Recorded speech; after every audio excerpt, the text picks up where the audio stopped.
Everything you were taught about becoming strong is backwards.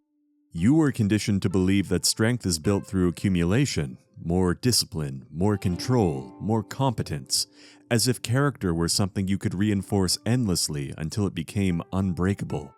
But Japanese philosophy understands something modern culture tries to ignore. Strength is rarely built through addition. It is shaped through subtraction, through fracture, through loss, through the collapse of who you thought you were.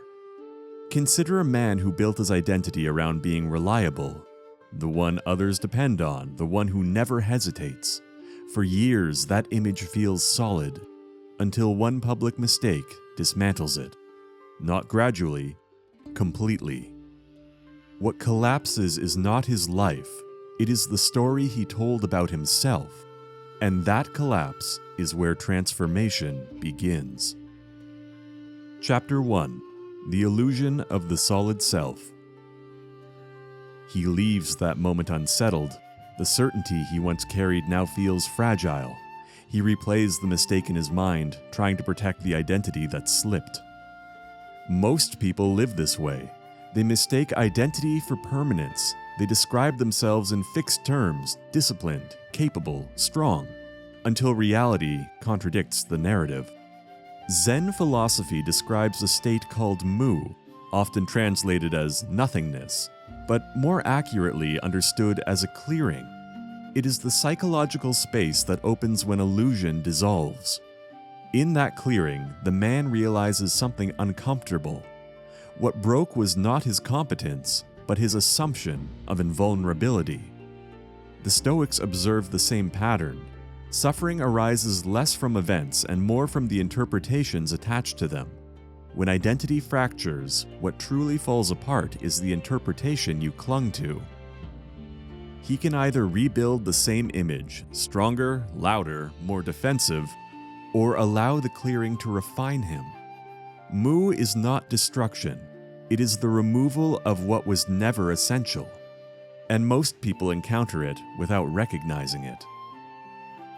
Chapter 2. The Gold in the Fracture. Weeks later, the memory of the failure still lingers, but something shifts. Instead of hiding the mistake, he begins to examine it. In Japan, broken pottery is repaired with gold in a practice called kintsugi, rooted in the aesthetic philosophy of wabi-sabi. The recognition that imperfection and the marks of time can deepen value. The fracture becomes visible, not concealed. He notices what the mistake exposed: subtle arrogance, an over-reliance on praise, an identity too dependent on being admired. The break did not invent those weaknesses, it revealed them. Modern psychology calls this post-traumatic growth, not the guarantee that suffering improves you, but the possibility that reflection can transform it. A blade untested by resistance reveals nothing about its quality. A person untested by collapse remains largely theoretical. He begins to understand that refinement is voluntary. Some people break and grow bitter. Others break and grow precise. The difference lies in perception, and perception depends on how you understand impermanence. Chapter 3. The Beauty of Impermanence. Months pass.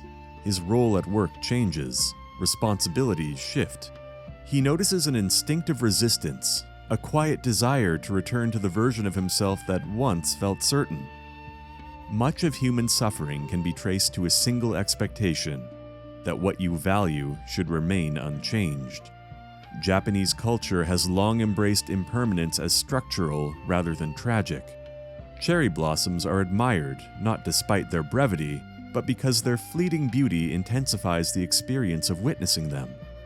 This awareness is known as mono no aware, the recognition that impermanence and meaning are inseparable.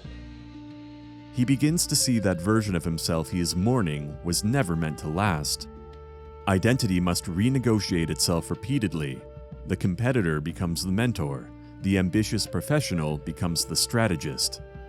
Clinging to who you were feels like loyalty, In reality, it is often stagnation.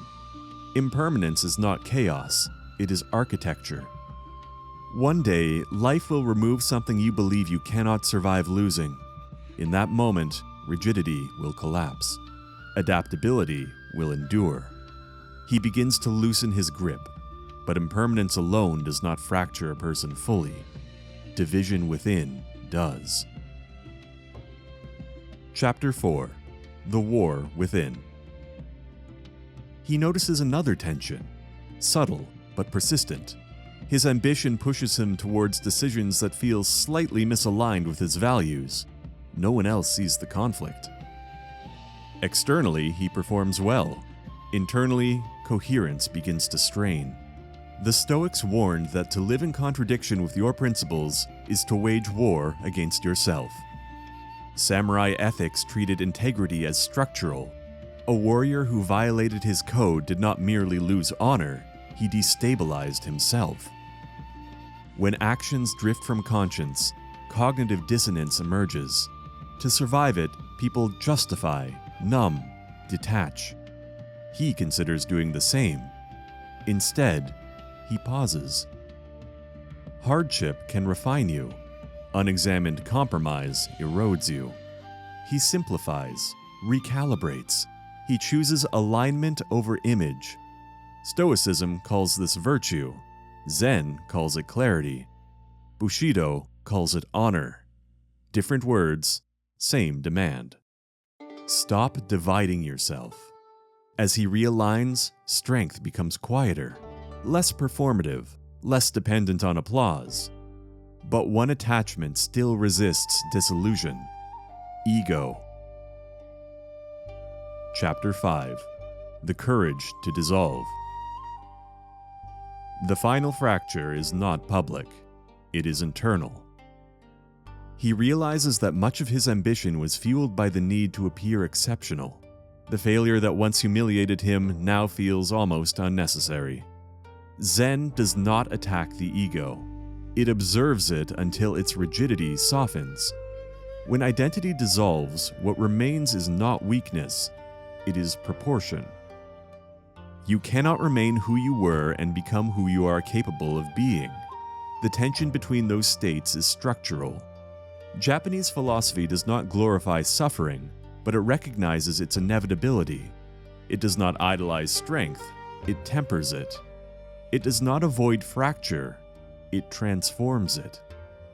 Years later, he looks back at the moment that once felt catastrophic. The mistake that dismantled him was not an ending, it was a threshold. The pattern becomes clear. You break, you empty, you realign, and you rebuild. Not louder, not more arrogant, but more deliberate, less fragile, less dependent on external validation. When the next fracture arrives, and it will, the instinct to defend identity is weaker. He pauses. He studies the crack. He allows what must dissolve to dissolve. Because in the Japanese understanding of character, gold is never applied before the break. It appears because of it. And once you understand that, you no longer fear the fracture. You begin to respect it.